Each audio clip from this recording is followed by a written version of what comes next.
You're now in a management role, but you've played hockey your entire life, including for Boston College. As a GM for a professional team, are your nerves similar before a big game, or is it different now that you're not actually on the ice? I do get nervous before the Whale games. It's a different type of nervous than what I had when I was playing at BC. There's a lot more to focus on when the Whale play, all of hockey ops, and there's so many different roles that come into play. It's the clock, it's how the players are doing, if the coaching staff needs anything, media, all of these things that were going on when I was playing wasn't something that I had to focus on. So my main goal when I played was just to have a good game myself, execute on whatever my job was or whatever my role was for that game. And now as the general manager, there's still my own job, but then there's the coordination that comes into play to make sure that it's a great fan experience, the players have a good experience, and the entire production essentially comes together. So even though I do get nervous, it's good nerves. It's certainly manageable for me, and I find myself falling back on my experience as a player and the preparation and the organization that I went through personally, and then applying that same type of preparation, that same type of organization to the production of the Whale game. Post-college, you've built a career on coaching and developing hockey programs. As of this season, you're at the helm of the Whale. What are some of your plans for the organization moving forward? Well, I think for the Whale and also for the league, it's all about opportunity. We certainly want to take advantage of anything that presents itself. We want to create new opportunity for the entire staff, especially the players, also for the league. So my focus moving forward with the Whale is really to just continue to draw in a greater fan base, build off of and together with the youth market. It's something that I think is crucial to the development of the league, and the progress that the Whale is going to make, and ultimately the community outreach and the impact that the Whale can have on that next generation of players. So falling back on my experience having built youth programs, as we move throughout the season, I think everyone's going to see that we incorporate youth hockey more into our game days, more into interaction with the players, and ultimately the engagement that the Whale is going to have within the community. Speaking of youth hockey, you built a girls' youth organization for the New York Islanders that has become one of the fastest growing programs around in such a tough market. How did you do it, and what role does the Whale and PHF have in the future of the Islanders program? When I built the girls program for the New York Islanders, it was all about falling back on my experience growing up playing on the island, growing up in a market that was not a hockey-centric market.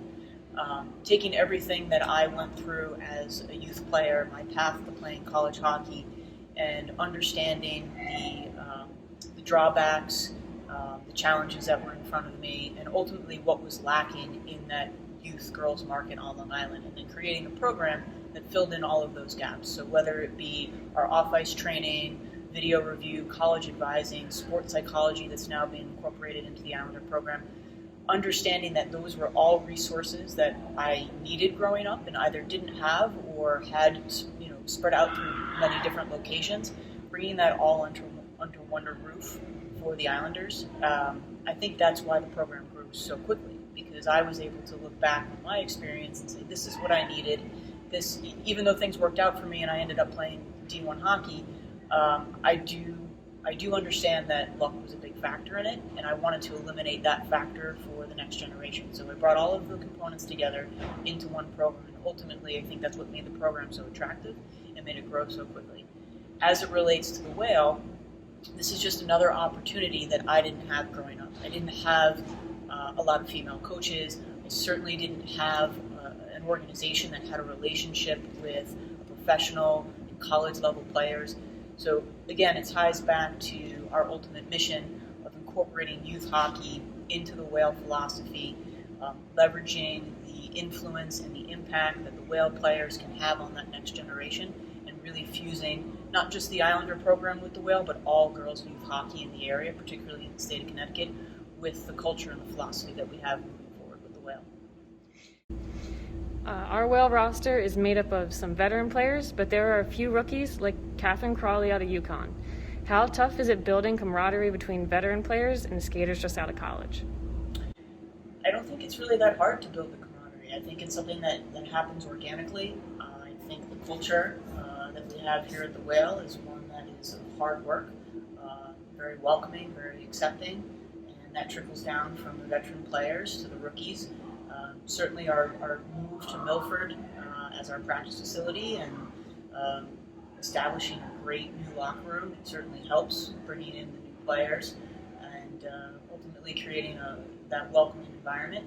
And we have a lot of great leaders on this team, a lot of players that are here to cultivate not just the Whale this season, but really ensure its success moving forward. And they understand their impact on that next generation of player coming in, and ultimately one day they will be the seniors on the team, they will be the veterans, and that's what's going to keep our future strong. What is the Whale's greatest strength as a team? I think our greatest strength as a club is our work ethic.